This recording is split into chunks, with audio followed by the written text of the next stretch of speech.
Olha lá nosso tema hoje. Jesus de Nazaré, ministro da circuncisão. Estudamos na semana passada sobre os dois evangelhos, não é isso? O evangelho da circuncisão e o evangelho da incircuncisão. E hoje o tema que apresentamos é esse. Jesus de Nazaré, ministro da circuncisão. Primeira coisa que eu quero dizer para vocês, queridos, é que a graça, ela veio através de Jesus, mas ele não a pregou abertamente. Nós vimos, quando Jesus de Nazaré esteve em carne, ele dava algumas faíscas, de graça. Mas ele não pregou ela abertamente. Mas você pode notar, quando ele dizia para as pessoas, olha, vocês já estão limpos pela palavra. Porque na lei, até para se comer, tinha um ritual de purificação. Você não podia comer sem lavar as mãos. Você tinha que lavar a mão para comer. Aí foram questionar Jesus, que os discípulos dele não estavam lavando a mão para comer. Então, você vê que já na lei, a graça, ela já entrava em atrito com a lei, Mas ele não pôde pregar a graça abertamente. Por que não? Nós vamos ver isso agora. Por que ele não podia? Jesus não podia pregar abertamente. Por que não podia, irmãos? Primeiro, porque ele veio como servo da lei. Primeiro ponto. Jesus de Nazaré, ele veio como servo da lei. Gálatas 4, versículo 4. Diz o seguinte: mas, quando chegou a plenitude dos tempos, Deus enviou o seu filho, nascido de mulher, nascido debaixo da lei. Ele veio debaixo da lei com um propósito. Qual era o propósito dele vir debaixo da lei? Ele veio cumprir a lei. Continuando, versículo 5. A fim de redimir os que estavam debaixo também da lei, sob a lei, para que recebêssemos a adoção de filho. Então ele veio debaixo da lei, veio tirar os que estavam debaixo da lei, para que recebêssemos a adoção de filho. Ou seja, quem está debaixo da lei está negando a adoção de filho. Se ele veio para fazer isso, e as pessoas estão debaixo da lei, debaixo do legalismo, elas estão negando a adoção de filho. Ela está dizendo que não, eu não sou filho. Eu não fui adotado. Ora, se ele ainda veio e fez isso tudo, para que eu e você não ficasse mais sujeito debaixo da lei, e para dizer, olha, você agora é meu filho, minha filha, não precisa mais ficar debaixo dos mandamentos da lei.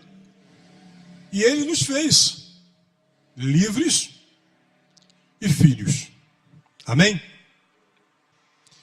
Ele veio também como servo da circuncisão. Romanos 15, 18 diz o seguinte: pois eu lhes digo que Cristo se tornou servo dos que são da circuncisão, por amor à verdade de Deus, para confirmar as promessas feitas aos patriarcas, ou seja, os antepassados.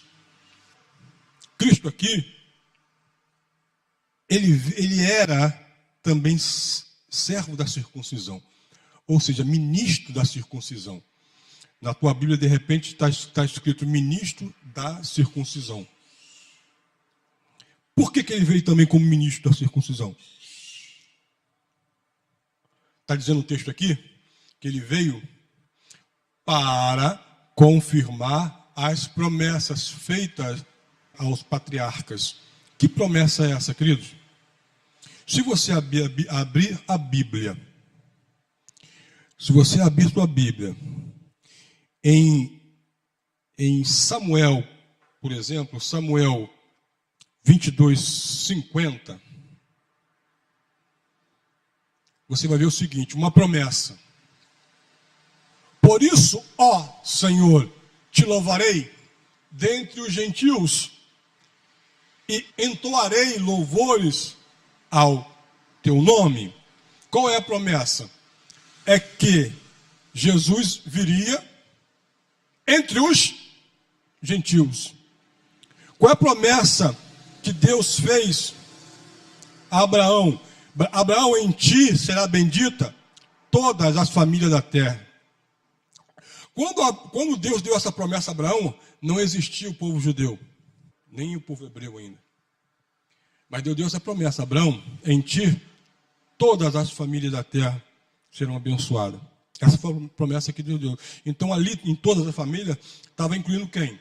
Os gentios também, que viria a ser identificado como gentil mais tarde. Aí Deus fez essa promessa a Abraão, o tempo foi passando, apareceram os hebreus, dos hebreus apareceu Judá, Judá apareceu os judeus, e começaram a fazer essa distinção e separação entre quem era de Deus e quem não era de Deus. Mas então Deus precisava agora cumprir essa promessa e juntar esse povo, tanto o gentil como o judeu. Então essa era a promessa que o versículo atrás está dizendo, que ele veio, como ministro da lei para cumprir essa promessa. Ele veio como ministro da lei para juntar os povos.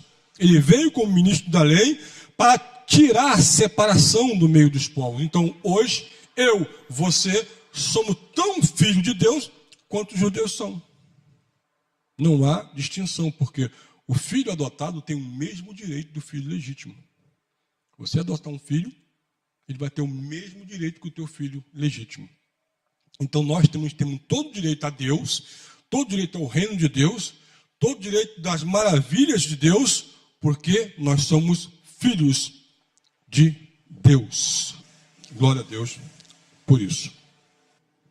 E na cruz, Jesus cumpre isso. Na cruz, ele cumpre todas as coisas.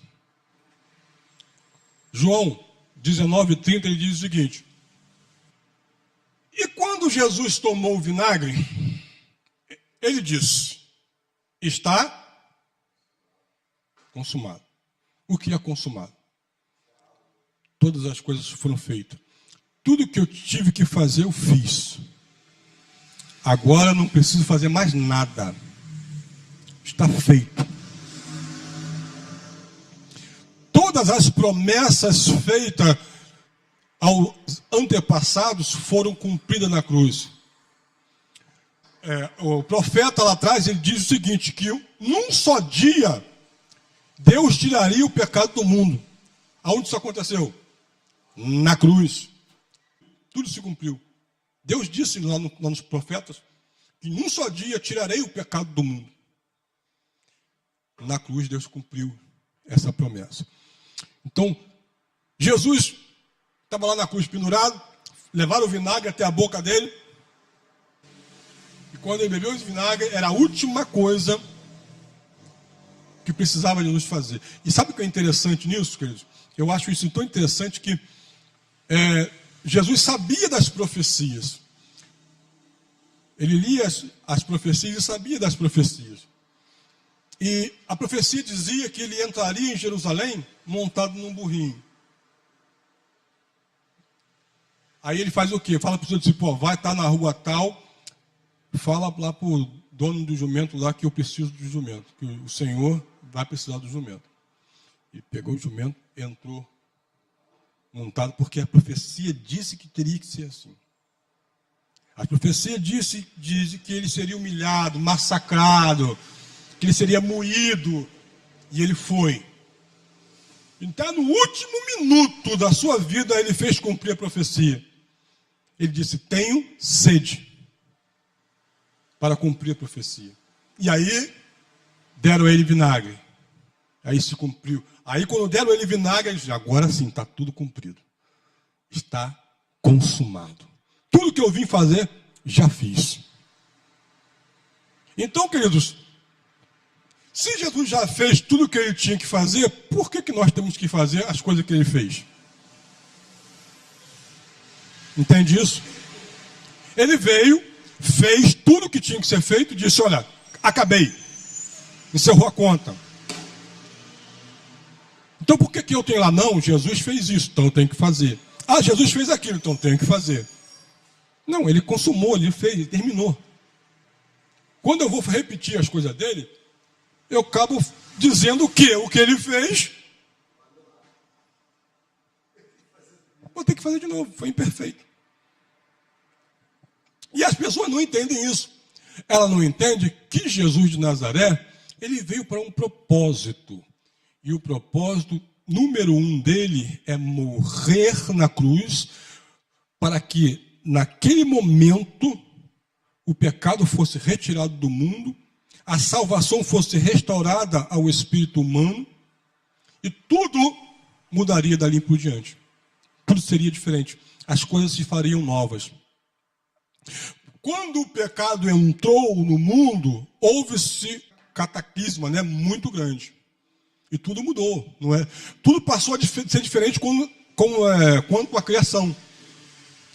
Nada mais era como a criação, perfeito como a criação. Através do pecado, tudo mudou. Então, quando Jesus morre na cruz, o que acontece? Há terremotos, tudo se escurece, vira trevas ao meio-dia. Há também um mover, um cataclisma. Dali por diante, encerra-se um período e começa-se outro período. Então, eu e você, quando nascemos, já nascemos depois da cruz. Eu e você, quando nascemos, não precisamos mais fazer as obras da lei. Eu e você, quando nascemos, já nascemos salvos no Espírito. E eu quero deixar bem claro, salvos, porque quando as pessoas ouvem: ah, não, eu já sou salvo, eu sou salvo. E eu sou salvo e não posso perder minha salvação. E as pessoas: não, você, é impossível isso, porque você peca. Mas Jesus na cruz, ele não veio salvar minha carne. Jesus na cruz, ele veio resgatar o meu espírito. O nosso espírito, ele foi resgatado no momento que Jesus morre e ressuscita. Aí nós voltamos a estar de bem com Deus. Aí o pecado de Adão foi anulado, foi encravado na cruz. Então esse pecado de Adão é que nos faria perdê-la. Mas quando Jesus pega esse pecado e lança ele na cruz, crava ele na cruz, ele paga a dívida de Adão. Pagando a dívida de Adão, eu e você não temos mais nada a ver com isso. Entende isso? Porque é justo uma coisa dessa? O cara lá, 50 milhões de anos antes, erra e a gente tem que pagar um preço que não é nosso. Isso se chama justificação. Justificação. Quando você lê na Bíblia, apóstolo Paulo falando sobre justificação, é isso. Porque não era justo. Porém, Deus agora, quando olha para você, quando olha, ele vê você justificado. Não é que você seja justo, porque as nossas obras aqui nessa terra são injustas. Mas você é justificado. Deus olha para você e diz: eu comprei. Eu ouvi uma história, eu não sei aonde eu ouvi, mas eu ouvi e até gostei dessa historinha. Uma historinha legal. Que uma jovem pega o carro e sai dirigir por aí com o carro. Aí, esse carro, há um acidente com esse carro. Então, como a menina é menor, coisa e tal, leva ela para a delegacia. E aí, na presença do juiz, depois, mais tarde, na presença do juiz, o juiz dá o veredito a ela. Tantos dias de detenção, ou pagar a fiança de X. E o juiz bate o martelo para condenar a menina. Aí o que ele faz? Condenou, bateu o martelo, o que ele faz? Ele tira a sua toga, coloca lá sobre a cadeira, vai até a menina e assina um cheque e dá na mão dela para pagar a fiança. Por que ele fez isso? Porque aquele juiz era o pai dela. Então foi isso que Deus fez. Deus tira as suas vestes de glória, desce até a terra, paga a minha e a sua dívida, porque Ele é nosso Pai. Entende isso? Então eu e você já não temos mais problema nenhum com o pecado de Adão. O pecado que eu pratico na carne não vai me condenar à perdição. O pecado que eu cometo na carne vai me trazer consequências na carne. Como sempre é bom dizer isso. É bom sempre, quando você for falar sobre isso, dizer isso, que isso não é bagunça, não é brincadeira. O pecado que eu praticar na carne, eu vou colher consequências nela na carne, do pecado. Porém, a minha salvação está garantida porque Jesus garantiu ela. Ou garantiu, ou não garantiu. Não existe meio termo. Ou é ou não é. E o Evangelho nos diz que isso foi garantido na cruz. Jesus pagou a nossa dívida. Entendido isso? É bom a gente estar sempre frisando isso, né? Então ele disse, olha, está consumado. Terminou. Você está livre, vocês estão... Então, esse foi o motivo de Jesus vir. Agora, a partir daqui, querido, tudo é diferente agora. Já não é mais como era antes. A partir daqui, nós não servimos mais Jesus na carne, mas servimos Ele em espírito. Em espírito e em verdade. E olha que a graça é tão coisa que lá, lembra que Jesus disse àquela mulher, no poço de Jacó? Ó Senhor, os judeus falam que é lá em Jerusalém. E nós, samaritanos, falamos que é aqui. Afinal de contas, aonde devemos adorar? Aí aquela clássica resposta que Jesus dá, né? Deus é espírito, e importa que todo aquele que o adore, adore em espírito e em verdade. Ou seja, não importa. Né? Ele está dizendo para ela assim, olha só filha, tempos virão, e chegou, tempos virão e chegou, que os adoradores o adorarão em espírito e em verdade. Ele está falando de que, olha, eu vou morrer na cruz, tá? E a partir dessa morte, quando eu ressuscitar, tudo vai ser diferente. Não vai ter mais um lugar para adorar, você pode adorar onde você quiser. O importante é que você adore agora em espírito, não em carne. Eu estou aqui em carne agora, mas lá na frente eu vou estar em espírito. Entende isso? Então, até ali, Jesus ainda deu uma faísca de graça para a mulher. Não é uma coisa interessante? Ele não podia falar abertamente, porque se falasse abertamente, iriam caçá-lo fora do templo. Então vamos lá. Aí eu te faço a pergunta. Ok. Se ele era ministro da circuncisão, qual é o evangelho que ele ensinava para os seus discípulos? Qual é o evangelho? O evangelho da circuncisão ou da incircuncisão? Obviamente, o evangelho da circuncisão. O evangelho para os judeus. Lembra lá quando ele deu aquela ordem? Não vão pelo caminho do gentil, mas vão à casa perdida de Israel, espalhada. E chegando lá, dizem que o reino de Deus já chegou. Sai por aí curando os enfermos, expulsando o demônio. De graça dai o que de graça recebei. Ressuscitando mortos, até essa doutrina foi dada. De ressuscitar mortos. É mole? A doutrina de chegar e morto lá e você, e ressuscitar.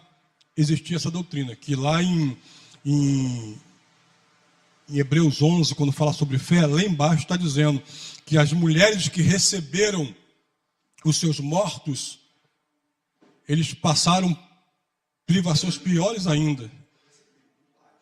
Foram corcerrados ao meio, foram apedrejados, foram maltratados. Não foi bom, não. Então Paulo deixou isso de lado.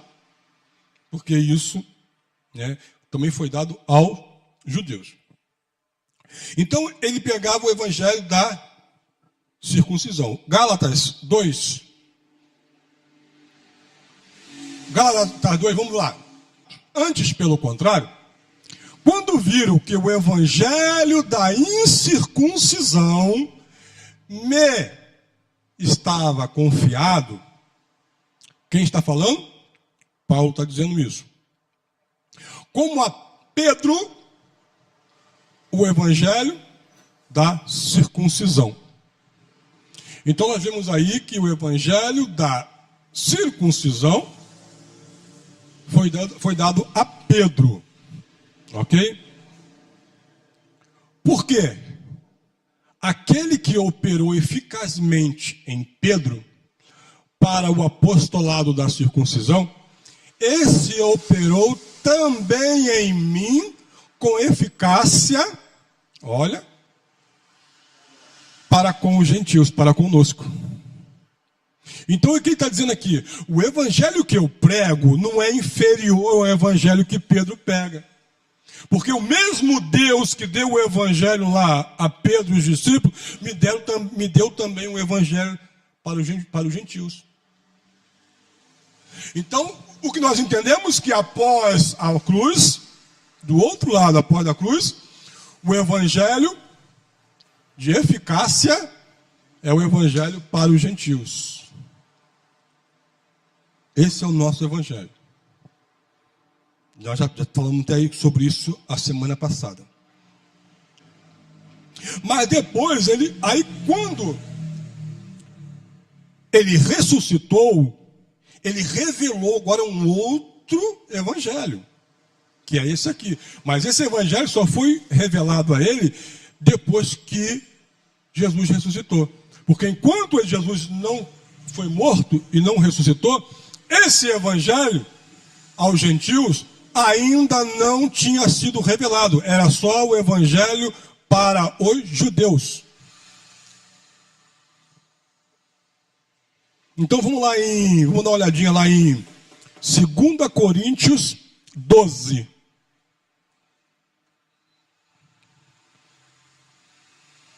Segunda Coríntios 12,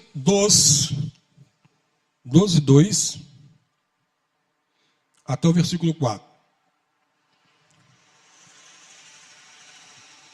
Aí Paulo diz o seguinte, olha, conheço um homem em Cristo que há 14 anos, se no corpo não sei, se fora do corpo não sei, Deus o sabe, foi arrebatado até o terceiro céu.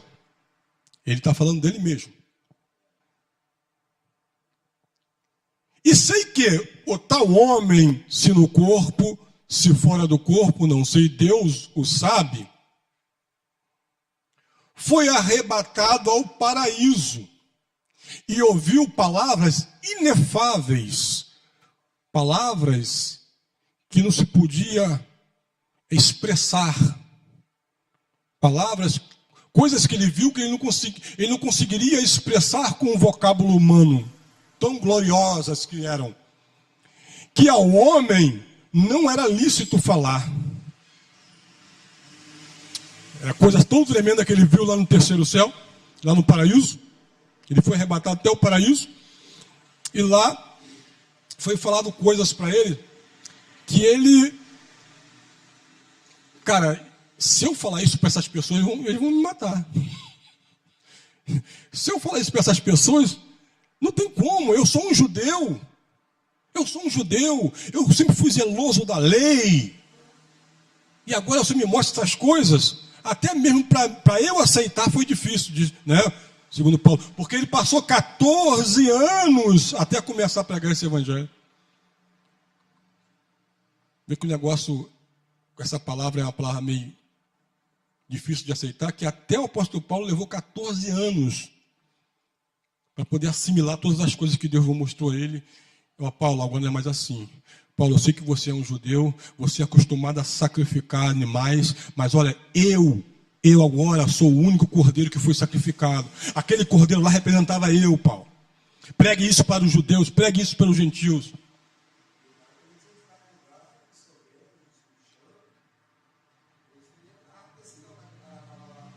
O cara era zeloso da lei, o cara, meu Deus do céu.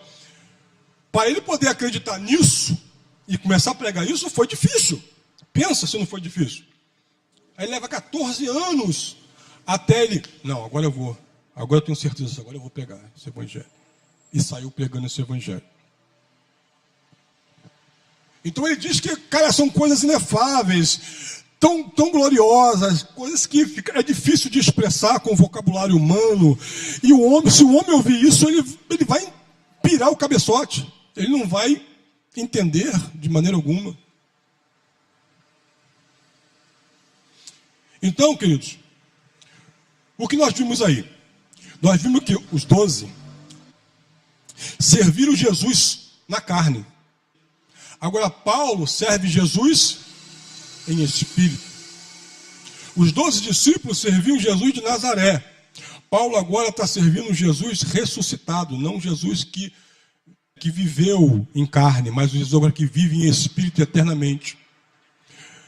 Porque Jesus de Nazaré, ainda que ele não tivesse morrido na cruz, ele morreria de velhice, porque a carne ia acabar.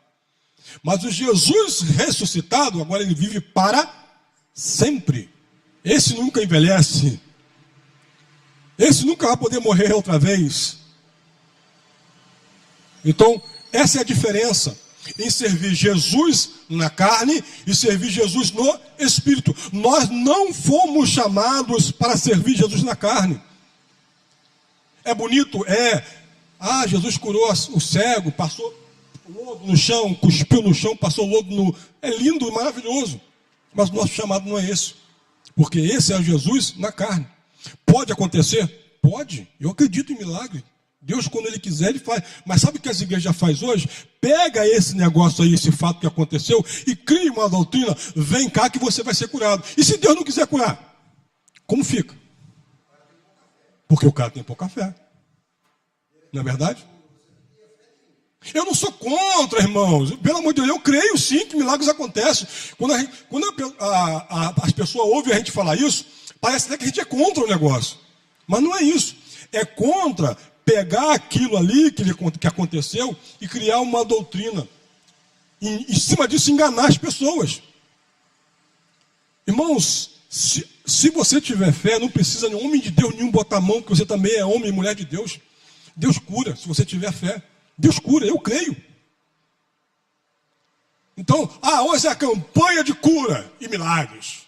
O homem de Deus que tem um raio-x no olho. Já viu isso? Eu já vi passando por aqui. O homem de Deus que tem a visão de raio-x. O que é o super-homem? Isso aí? Aí está dizendo que olha para você e vê o teu mal dentro de você. Meu Deus do céu, gente, pelo amor de Deus. 2 Coríntios,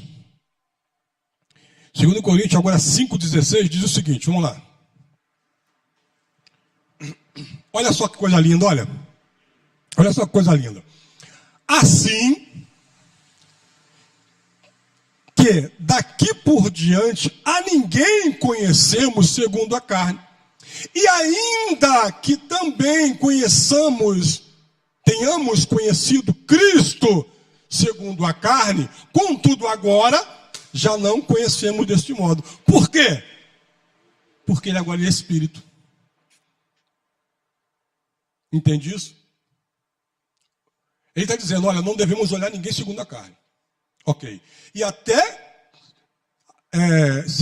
Cristo, se nós tivermos conhecido ele segundo a carne, porque naquele momento que Paulo dizia isso, existia contemporâneos de Jesus Cristo. Pessoas que viram Jesus Cristo em carne. Pessoas que até conversaram com Jesus em carne. Ele está dizendo, ainda que também tenhamos conhecido Cristo segundo a carne, contudo agora já não conhecemos mais deste modo. Não mais segundo a carne, mas agora conhecemos Ele segundo ao Espírito. E é um Espírito Santo, é um Espírito que está em nós. Glória a Deus. Oh, Deus. Então o nosso evangelho, querido, o nosso evangelho é da cruz para cá. Amém? Aquele negocinho aqui é a lei e aqui é a graça. Nosso evangelho é aonde? Na graça de Deus. Porque a lei já passou. A lei Jesus cumpriu. A lei Jesus veio para cumprir. E ele disse, está consumado. Eu cumpri toda a lei para que você não pudesse mais cumprir. Eu cumpri toda a ordenança para que você não tem mais que cumprir ordenanças. Eu cumpri todos os rituais da lei para que você não venha ter que cumprir rituais hoje. Então, nosso evangelho, querido, é da cruz em diante, ou seja, um evangelho em espírito. É um evangelho em espírito. Vamos lá de novo, 2 Coríntios agora 1, 23. Olha só o que o apóstolo Paulo, olha que lindo. É bonito você poder guardar isso para depois você mostrar até para as pessoas que duvidam, né? Porque nas igrejas não prega isso, irmãos. Esse evangelho, você vê que nas igrejas prega o quê? Prega os profetas, né? Prega Moisés, prega Mateus, João, e diz que Mateus, Marcos, João e Lucas, eles dizem que aquilo ali é evangelho, que aquilo ali é nova aliança, Novo Testamento, mas não é. Aquilo ali ainda é lei. Novo Testamento só entrou em vigor depois da morte do testador. Enquanto o testador está vivo, o testamento não tem validade legal. Você escreve um testamento. Enquanto você está vivo, o seu testamento está contigo, guardado. Mas depois que você morre, esse testamento entra em vigor. Então foi isso que aconteceu com Jesus. Então, Mateus, Marcos, Lucas, João, não é Novo Testamento. Na compilação da Bíblia, que a Igreja Católica, a Igreja Romana, ela compilou a Bíblia, ela colocou esses 3 livros históricos, esses 4 livros históricos, que contam a história do nascimento, vida e morte de Jesus, como Novo Testamento. Mas, na verdade, o Novo Testamento começa em Atos, que também é um livro histórico que conta a história dos apóstolos, mas em Atos já começa. O de Romanos até Hebreus são 14 epístolas, que são as doutrinas para a igreja. E as igrejas não pregam isso. Não pregam. Mas olha só o que ele diz. Mas nós pregamos quem? Pregamos a Cristo crucificado, que é escândalo para os judeus e loucura para os gregos, para os gentios. O que Paulo pregava? O que ele falava para a igreja pregar? Jesus. Por que Jesus crucificado? Porque foi na cruz que aconteceu tudo. Então, para você pregar sobre a graça, você tem que começar da onde? Da cruz. Foi na cruz que ele morreu, foi na cruz que ele nos deu a salvação, foi na cruz que ele nos deu, nos resgatou o nosso espírito. Mas, porém, queridos, ele não ficou na cruz, ele ressuscitou. Então, nosso evangelho é da cruz em diante. 1 Coríntios 2, 2. 1 Coríntios 2, 2. Aí o que Paulo diz? Irmãos, nós vimos hoje, o que acontece hoje dentro das igrejas? As igrejas estão pregando o que hoje? O que ela prega? Sincero, o que a igreja prega hoje? Você para ouvir um pastor pregando hoje, o que ele prega? Tem noção do que ele prega? Prega muitas coisas, não prega? Mas olha só o que o apóstolo Paulo nos aconselha a fazer. Porque nada me propus saber entre vós, senão a Jesus Cristo. Qualquer um Jesus Cristo? Jesus Cristo na lei? Não, e este crucificado. Então, o que o apóstolo Paulo ele nos aconselha?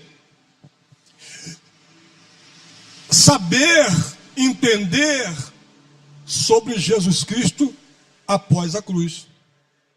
Não ficar lá antes da cruz. Então, dentro das igrejas hoje, as pessoas buscam saber, sabe o quê? Saber sobre dinheiro, saber sobre, Oi? Como ficar rico através da Bíblia. Ela busca saber isso.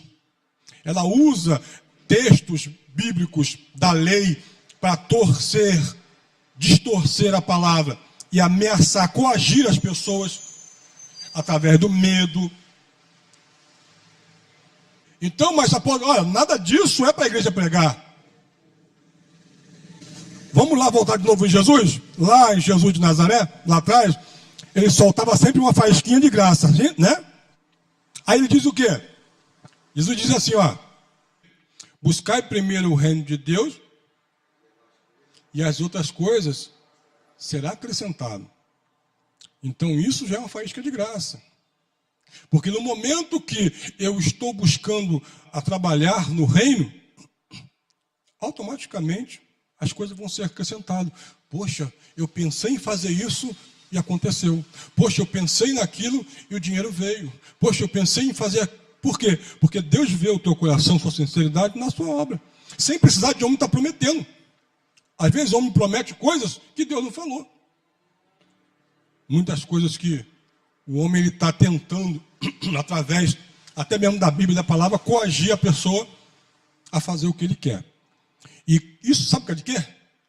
Porque o homem tem a pretensão de dizer que ele é o cabeça da igreja. O homem tem a pretensão de dizer que ele é o pastor da igreja. E na verdade o pastor da igreja não é o homem. Na verdade o pastor da igreja é Jesus. Ele é o cabeça e nós somos um corpo. Nesse corpo cada um tem uma função. A minha função é de boca. Mas tem outro que tem a função de outra coisa. É um corpo só.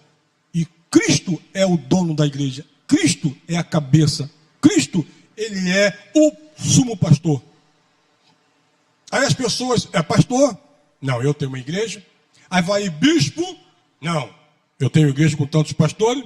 Aí apóstolo? Não, eu tenho uma igreja com tantos bispos e tantos pastores. Não, eu. Então quem está sendo cabeça? Ele está sendo cabeça da igreja, não Cristo. Quando nós assumimos a responsabilidade de ser corpo, Cristo a cabeça, você jamais tem a pretensão de obrigar ninguém a fazer nada. Porque debaixo da lei as coisas eram obrigadas. Na graça você faz de voluntariedade de coração. Você faz porque ama a Cristo. Você faz porque você sabe que Ele está em você. E Ele te move a fazer isso. Não porque eu tenho que fazer, porque senão o pastor vai ficar de cara feia. Eu tenho que fazer. Não, meu irmão, você não tem que fazer nada. Faz se você quiser. Felizmente é assim. Mas isso é um tipo de liberdade que é perigoso, né? Como você disse. É perigoso. Porque as pessoas, às vezes, não fazem. Porque, não. Já que não tem obrigação de fazer, eu não faço. Mas eu quero dizer uma coisa para você. Se você não vier a fazer, Deus levanta outro para fazer. Porque se Ele é o cabeça, se Ele é o dono, Ele sabe quem coloca e quem tira. Ele sabe quem vai remanejar dentro do seu próprio corpo. Amém ou não amém? Não precisa ficar preocupado com isso.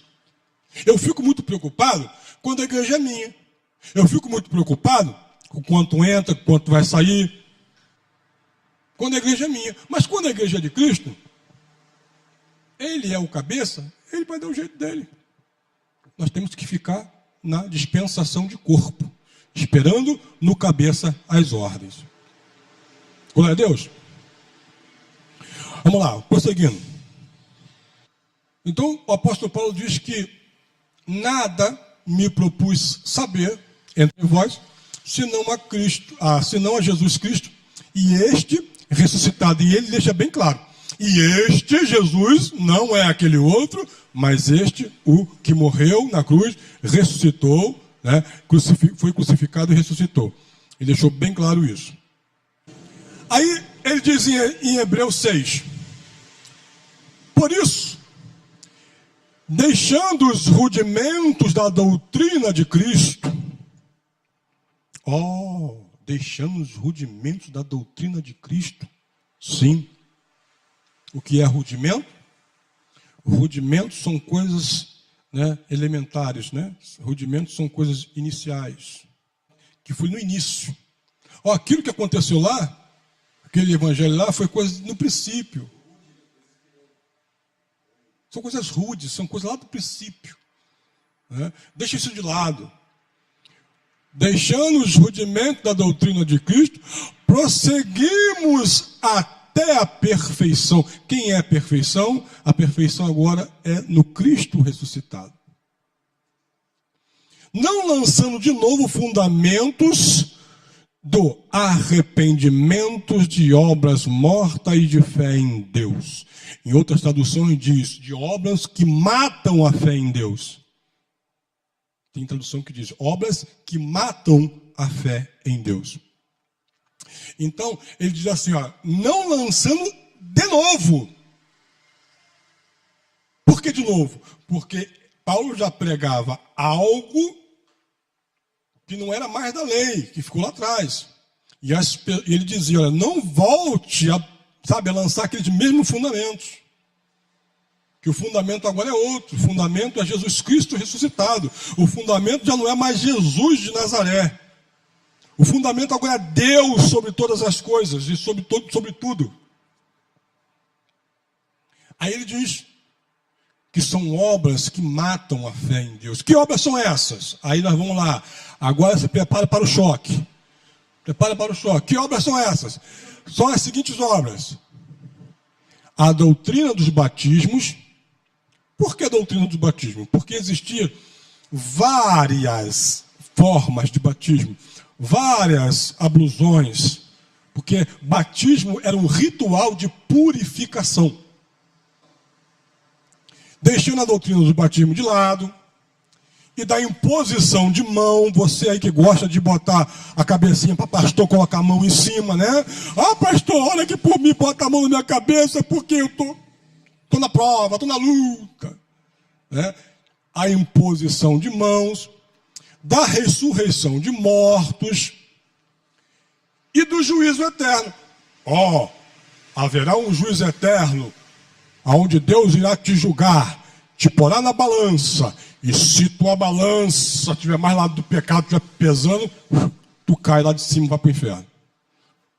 Deixa isso de lado, isso não, pelo amor de Deus, deixa isso de lado, isso são rudimentos, isso é coisa lá de trás, isso é como os judeus pensavam, isso é coisas lá do início, que Jesus de Nazaré teve que fazer e falar, porque ele veio debaixo da lei, para cumprir a lei.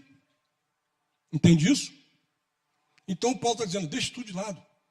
Se você não deixar isso de lado, você nunca vai alcançar a perfeição. Se você não deixar isso de lado, você vai continuar numa fé de obras.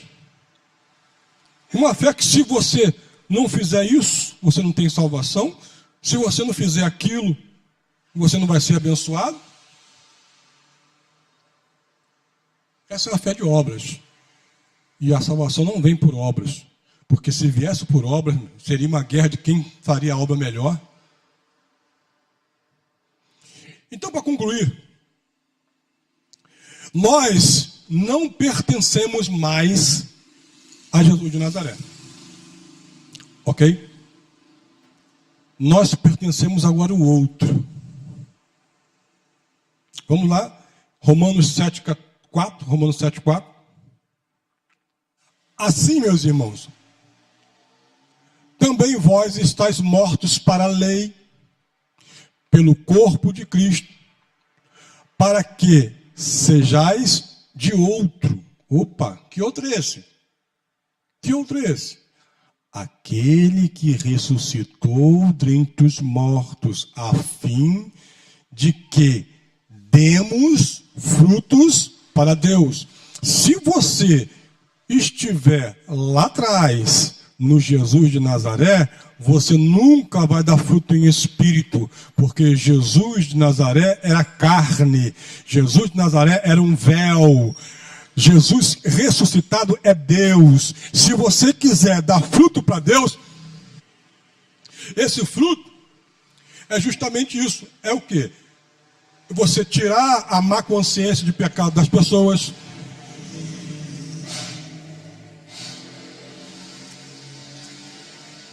e se você não entender isso, queridos, isso, você nunca vai dar fruto.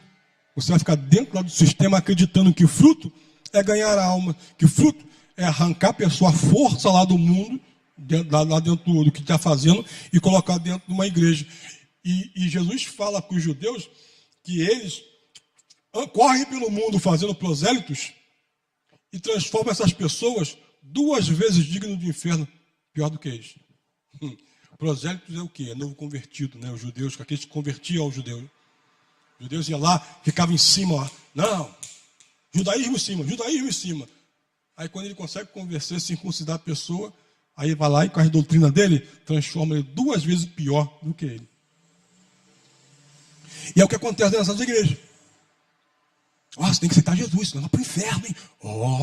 Tu vai para o inferno se não aceitar Jesus. A pessoa, é mesmo? Eu não quero ir para o inferno, não. Porque é uma pessoa salva, que tem a consciência, né? Ela logo, eu não quero ir para o inferno, não, gente, pelo amor de Deus, não. Ela acaba indo. Quando chega lá dentro, é tanta opressão. Tem que fazer isso, tem que fazer aquilo, tem que fazer isso. Se não fizer isso, não vai ser salvo. Se não fizer isso, não vai ser abençoado.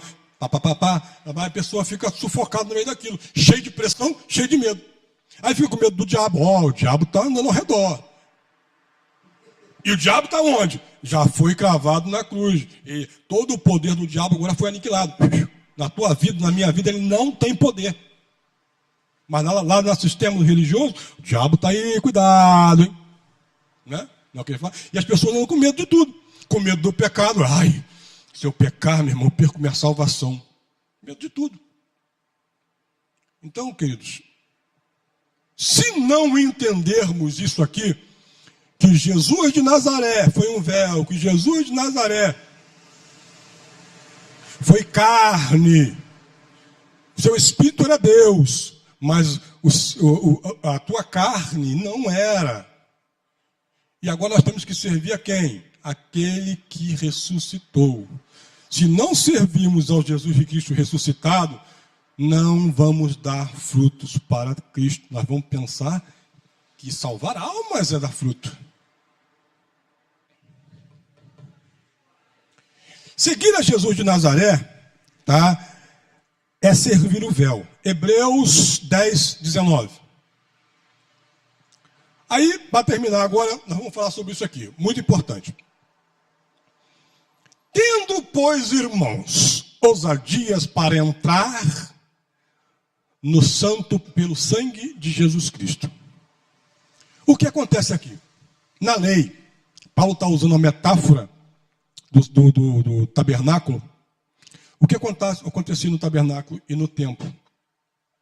Tinha um lugar, tinha o pátio do templo, aí tinha uma separação que era o lugar santo, onde fazia o sacrifício, e depois tinha uma cortina chamada de véu, e atrás dessa cortina ficava a presença de Deus, que era a arca da aliança.